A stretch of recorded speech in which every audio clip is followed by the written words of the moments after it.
Alam niyo po ba na ang ating buhok ay may kaugnayan din sa ating swerte?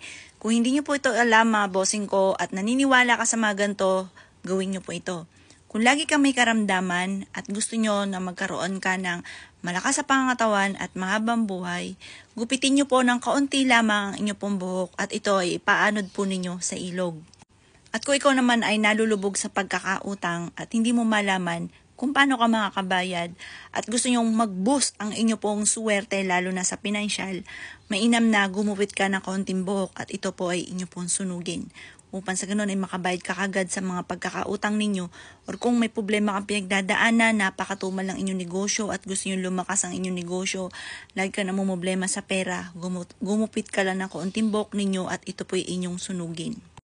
Kung sa ngayon naman ay parang ikaw po'y pinanghihinaan ng loob at parang piling ninyo ay wala ka ng pag-asa sa buhay, mainam na gumupit ka ng kapranggot na buhok po ninyo or kung mahaba ang buhok po ninyo ay pumili ka kahit isa lamang at ito po ay itali ninyo sa matatag na puno ng kahoy. Yung malusog yung kahoy, matatag, matayog, yung matibay, yung puno na inyo pong pagsasabitan ng inyo pong buhok, epektibo po yan.